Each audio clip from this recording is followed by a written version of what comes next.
Hey everyone, welcome to Dr. Josh Axe Show. I am your host, Dr. Axe, and each and every week on this show, I explore the science and principles behind how to grow in body, mind, spirit, and take your health and your life to the next level. On today's episode, I'll be answering your questions, such as what are natural flavors? Should you stay away from them? I'll talk about how to get young sleep with children. I'll be answering how to naturally boost your energy. I'll share my opinion on hormone replacement therapy and natural ways to induce labor and so much more on today's episode. But hey, don't forget to subscribe to the show and hit the notification bell so you don't miss a single thing. And listen, if you're not subscribed, you're not going to see a lot of the great content we're putting out here. So subscribe. And thank you all of you who are on mission with me and have shared so much of this show and podcast across social media. Thanks everybody for being a part. Also, remember, you could submit your questions to me on Instagram. I post question boxes regularly on my story. So follow me on Instagram at Dr. Josh Axe. And you can also send me a voice message and actually be featured on the show. Just click the link right here that we have posted here, and you can be part of the show, submit a question, and excited to answer your questions. All right, first question here is a audio message from Selah on sleep. We're going to play that for you now. Hi, Dr. Axe. I'm a young mom. I just had my baby 4 months ago, and I've got a 3-year-old son. So in the height of young littles and motherhood, and I'm really struggling right now with my sleep with my baby. And I'm seeing whenever you're talking about de-stressing, one of the biggest things you're talking about is sleep. And it feels near impossible to make that happen with the 4-month sleep regression. And just, I literally haven't slept well in 4 months. So what do you do if you're a mom and you're not sleeping, but you're also really stressed and you're trying to de-stress, but sleep is not a solution that you can solve? I have been able to find nothing online to help me figure this out. So curious your thoughts. Thanks so much. Well, first, Selah, I can share with you that my wife and I have been in a similar situation. We have a 6-month-old right now and a 4-year-old, so very close. And also, I am curious to know if you are married, if you have somebody who is living with you, or if you are doing all of this solo. So the first thing I would say is, listen, you can't be perfect in this situation. Listen, when you've got little kids, it can be hard to get sleep, but there are some things you can do to improve the quality of sleep when you are sleeping and to help keep your stress hormones down, which will also allow you to live off of a little bit less sleep, generally speaking. So the first thing I would do is say, get help anywhere you can get it. You know, if you are married, get more support from your spouse. If you're not, from your partner, if you have a parent, if you have friends that, again, at a local church you connect with, or just friends in general. But whatever you can do not be afraid to ask for help. If you're surrounded by the right people, they're going to want to help you. And there are people out there that would love to support you. So oftentimes get plugged into a place of praise and worship, a religious community that can often support you. So that'd be my first piece of advice for you, is try and get some time for yourself, where maybe it's more difficult with a 4-month-old, but with your 3-year-old, have someone to be able to watch your child for, even if it's for an hour or two, a couple days a week. So I would try and do that. The other thing I would say is go to bed earlier, trying to get to bed as early as possible. When you are sleeping, try and get more deep and REM sleep by taking a few supplements. Probably the supplements long-term that are going to be the most beneficial for you. Number one would be magnesium.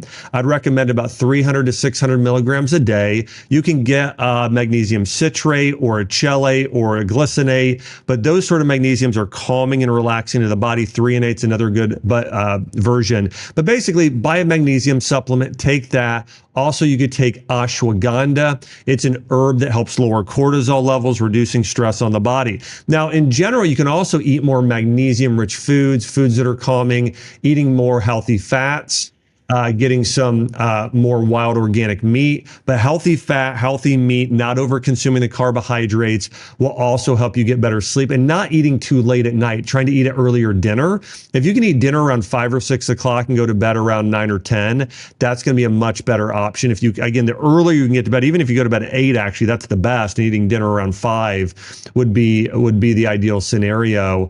And And but those are the biggest things you can do. Again, I really think that getting support to where you can get some time yourself.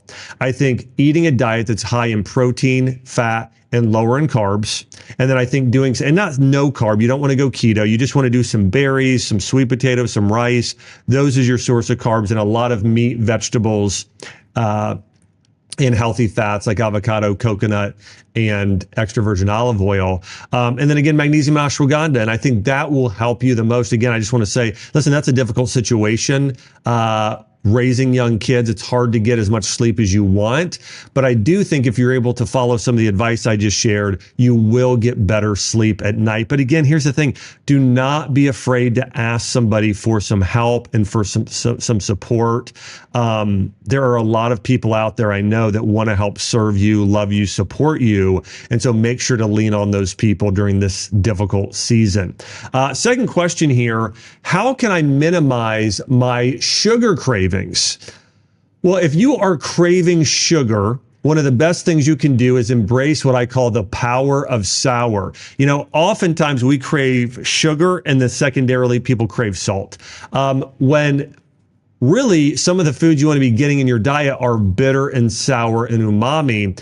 If you consume more sour foods, it will eliminate some of the sugar cravings. So using apple cider vinegar in your foods, doing things like Granny Smith apples, drinking kombucha, eating foods that are just tend to be more tart and sour, adding lemon and lime to your beverages. So I think those are good options. I also would recommend probiotics. Oftentimes, those sugar cravings are due to an imbalance of good bacteria in your gut.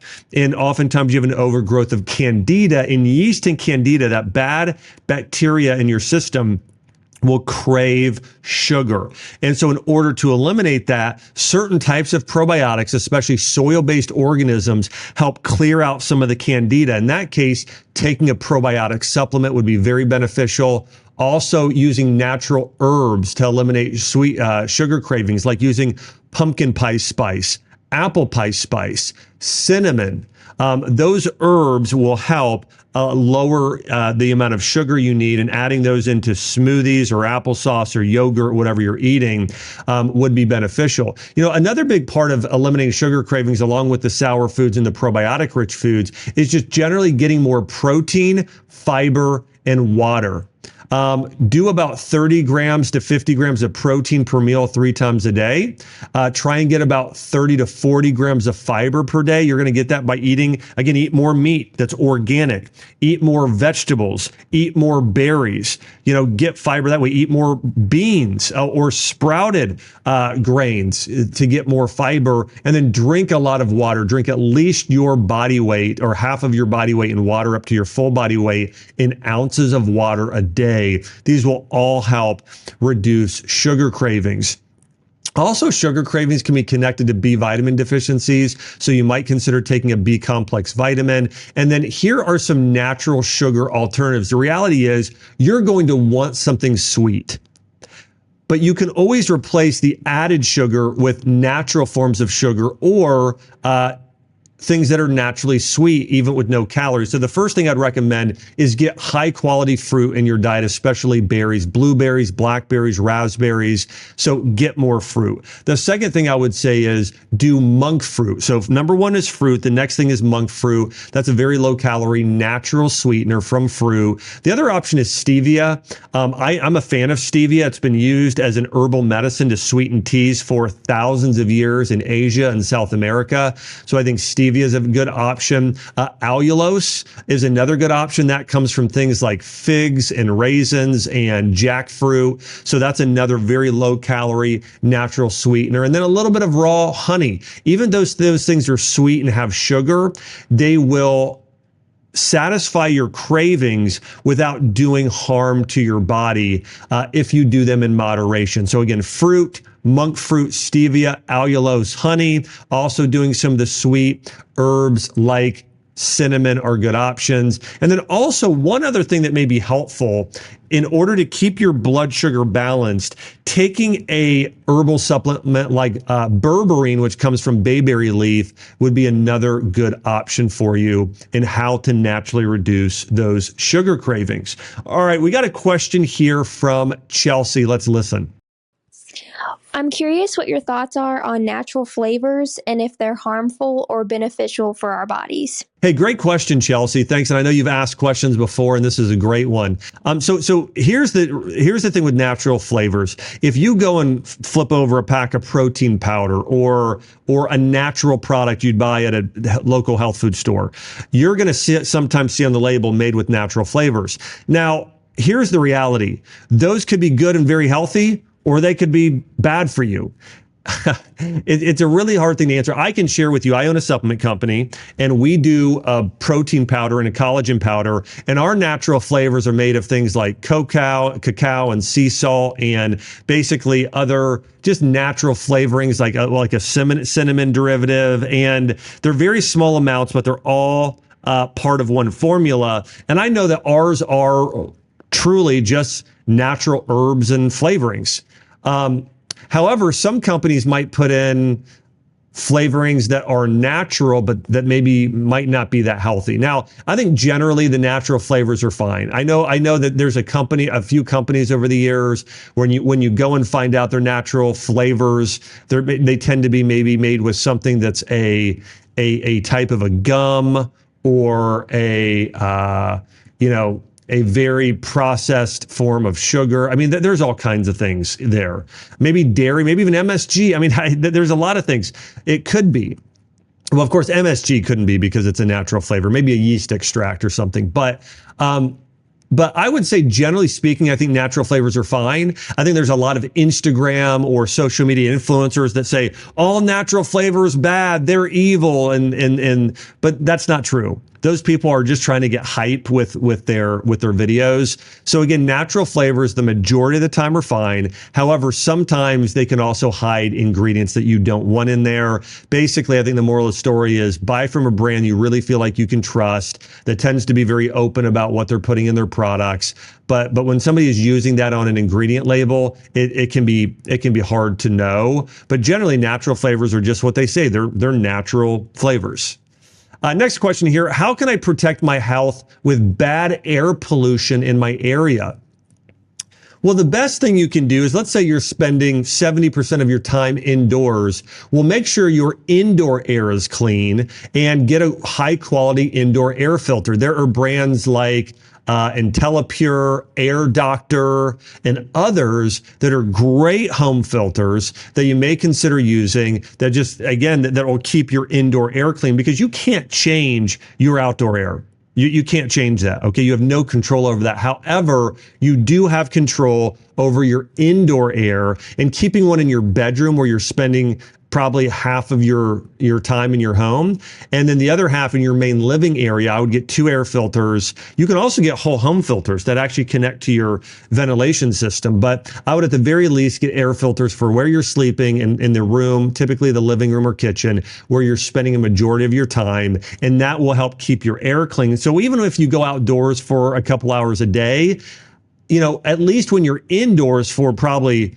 sleeping 8 hours and probably maybe even another 5 or so, the majority of your day you are breathing in clean air, because your lungs are created to deal with some toxicity. I mean, they can deal with it. You just don't want that all the time, because if your outdoor air is toxic and your indoor air, then you've got even bigger problems. Here's the reality. Most people's indoor air is far worse than their outdoor air. I know people oftentimes say, well, my outdoor air, there is air pollution in the air today.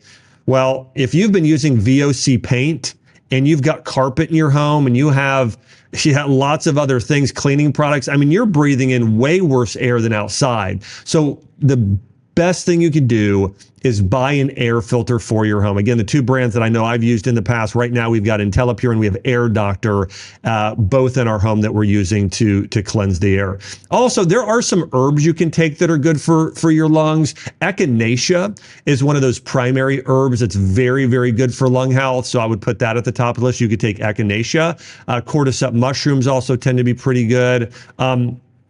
Rhodiola rosea, but echinacea I would put at the top of the list for lung energy. And then foods that are white and yellow in Chinese medicine are known for being good for lung health. Horseradish, miso, chicken bone broth, garlic, and onions tend to be very, very good for lung and respiratory health. So again, like horseradish, garlic, onions especially are going to be very good for sort of cleansing and strengthening your lungs. But those are the things I would do to help combat the air pollution in your area.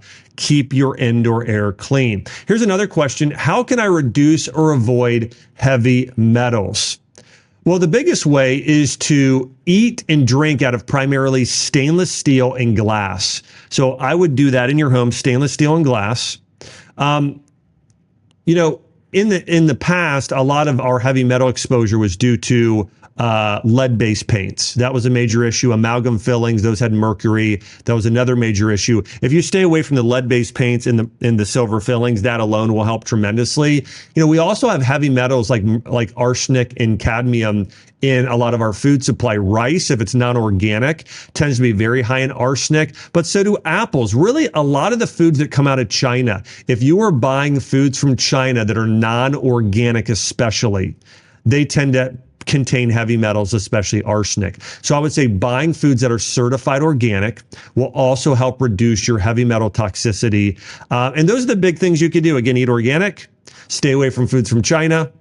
And again, be careful of the lead-based paints, never get silver fillings, and to naturally support your body detoxifying, doing greens, like a lot of vegetables, steamed vegetables on a regular basis will be helpful. Doing spirulina, chlorella is also beneficial. Probiotics support the detoxification of heavy metals. Chlorophyll, I think, is good. Humate, which you can find in some probiotic supplements. All of these will help bind and eliminate heavy metals from your body. And even herbs like milk thistle can also be helpful there. All right, next question. Are there any natural ways to induce labor that you recommend? Did your wife Chelsea use any? Yes, both of my wife's pregnancies with Arwen and with our daughter Aylin, Chelsea wanted to, was ready to have the babies as soon as possible. Our daughter Arwen was 10 days past due date. Our daughter Aylin was about a week early for our second child. And so, but here's what she did. And she did the same thing for both. She did all of these things. The second one even more, okay, when we had her a little early. So one, we walked a lot. We walked and we walked and we walked, especially even before, but really the couple weeks before the due date, we walked a lot. Walking is beneficial because it really supports lymphatic flow. That's a big part of prepping the body for pregnancy, is making sure you got a lot of blood flow, a lot of lymphatic flow, that the liver is being supported. So walking outdoors in nature especially is very good for supporting labor. Eating foods that are more warming and spicy.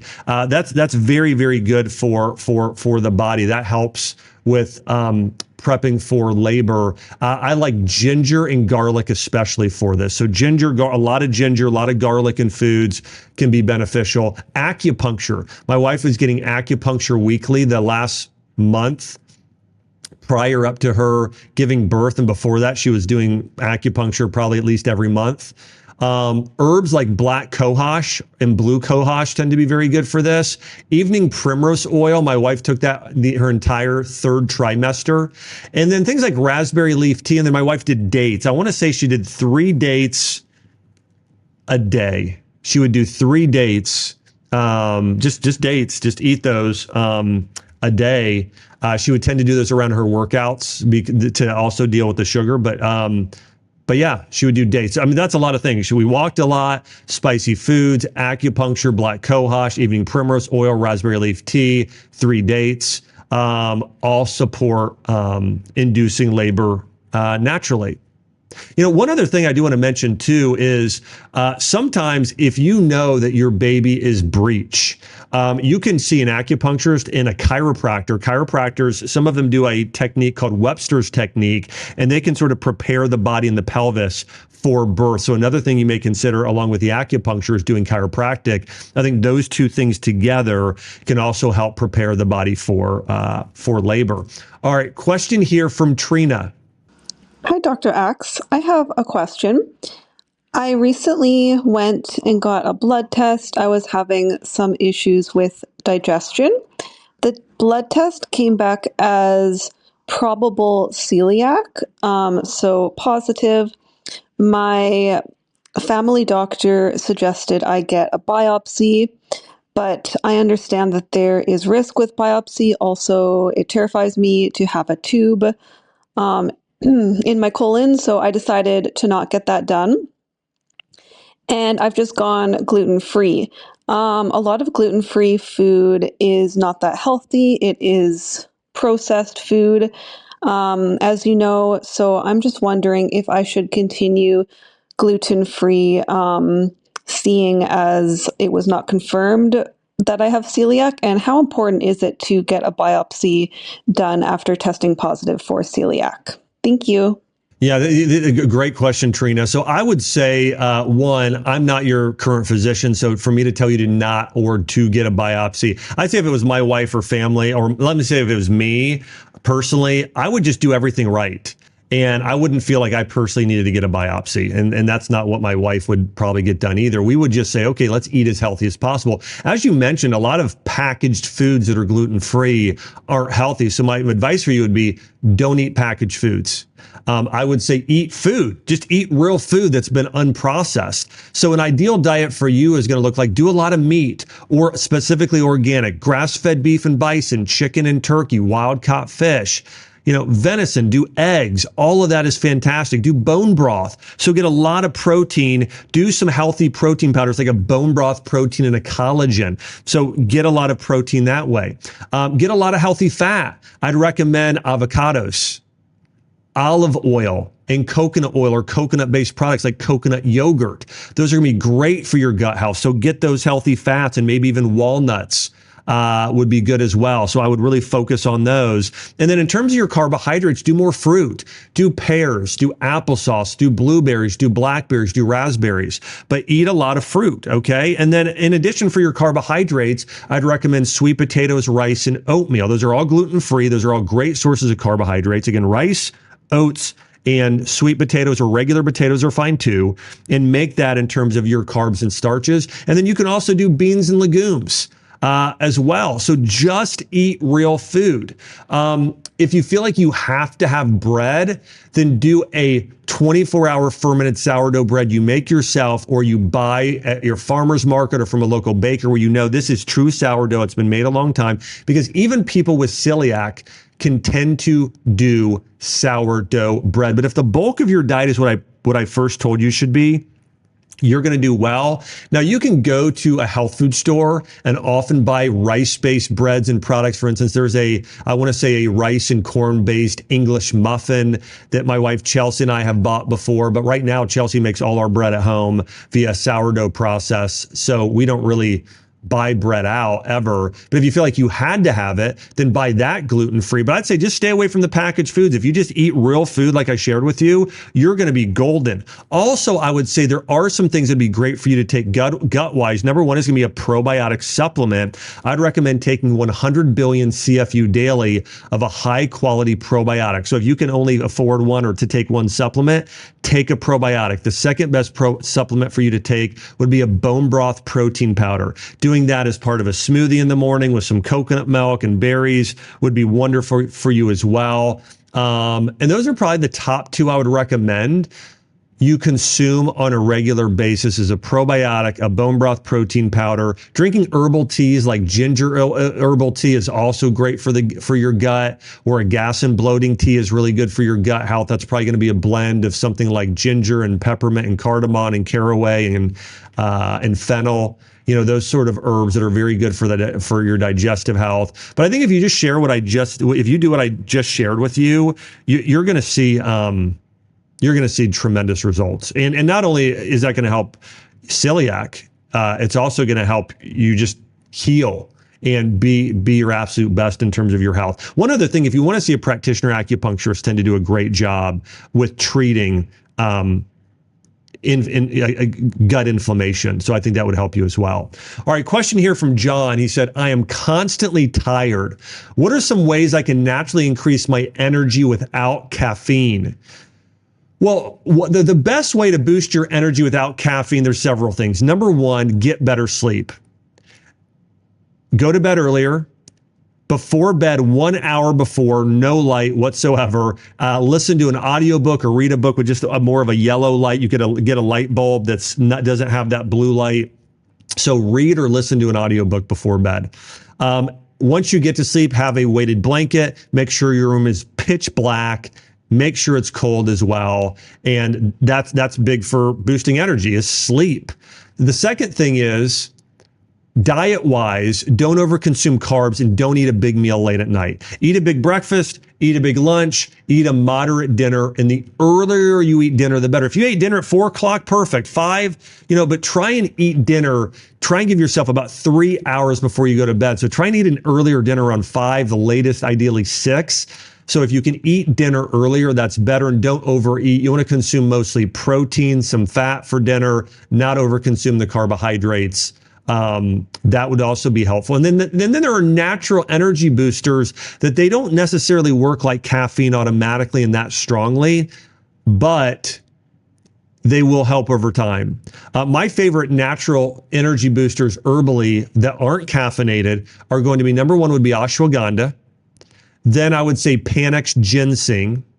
Now, Panax ginseng, you don't want to do like for years, every single day, but for short periods is fine. Now, ashwagandha, you could take pretty much every day. But again, ashwagandha, for men, ginseng, for women, dong quai is great for energy. I would also recommend rhodiola rosea and cordyceps mushrooms. If you just have to pick 3 for men, I would recommend ashwagandha, rhodiola, and cordyceps. For women, I would recommend ashwagandha, dong quai, and rhodiola.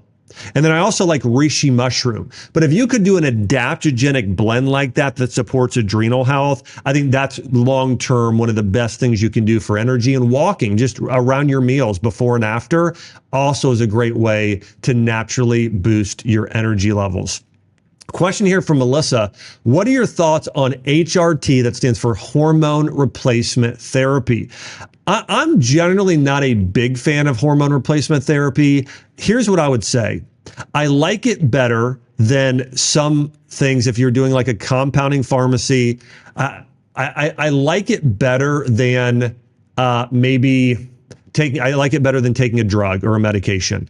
But I would much rather, if you are, let's say for instance, you're postmenopausal or going through menopause and you need support with estrogen, progesterone.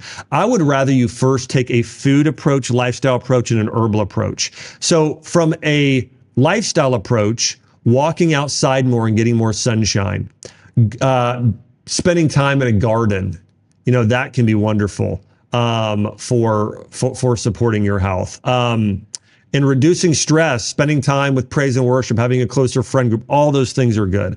And getting better sleep. From a food standpoint, you want to eat more protein and more healthy fat and reduce excess carbohydrates. Now, the carbohydrates that are the most beneficial will be sweet potatoes or yams, along with some berries like blueberries, blackberries, raspberries, goji berries. Those are also good, but those should be your primary sources of carbohydrates. And then doing avocado. By the way, avocados look like a uterus.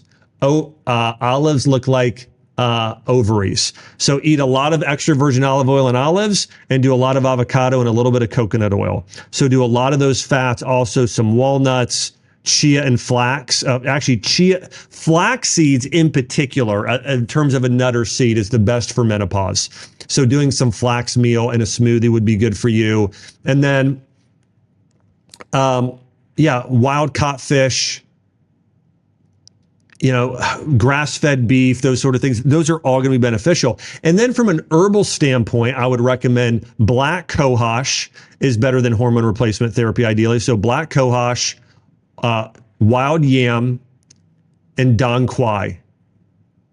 Those three in particular, I really like in place of hormone replacement therapy. Now, another thing I like better than hormone replacement therapy is peptide therapy. There are peptides that help balance hormones, BPC157, TB500. Now, those tend to be for regeneration if you need to heal and reverse certain injuries and conditions, but there are peptides that are great for women's hormones.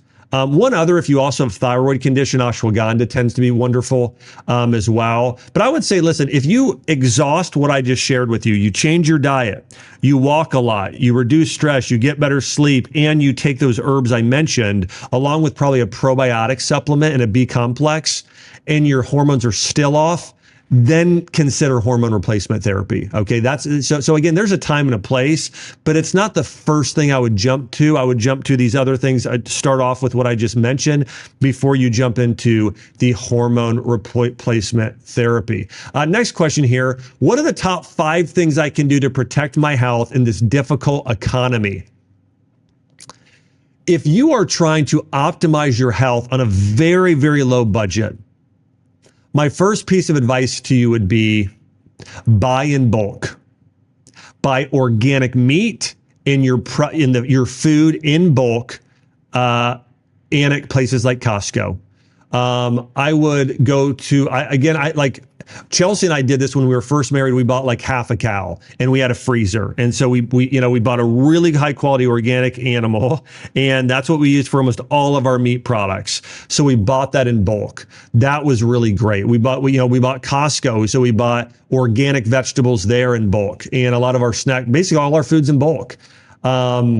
At the biggest discount possible. So that's the first piece of advice. The next thing I would say, have a garden, an herb garden you have at home where you're growing all of your own herbs, or start gardening in your own yard. I mean, the soil costs money and takes some time to do that. But if you can grow some of your own food, you're going to save a tremendous amount of money over time. I mean, there's some homesteaders that live on half an acre or quarter acre land and just and basically it supplies 80% of their food. Their husbands maybe go out and hunt, and that, provides most of their meat for the year. So there are ways, if you want to be healthy, to really save big time on your meat, on your vegetables, buying in bulk. Those are things that are going to tremendously help your health. The other thing is walking. You don't need a gym membership. Just walk a lot. Maybe order a couple dumbbells or bands to have at home. Just exercise. There's so many YouTube videos. You don't need to sign up for a gym membership or a fitness class. Just follow the YouTuber doing all the free videos at home for your fitness classes.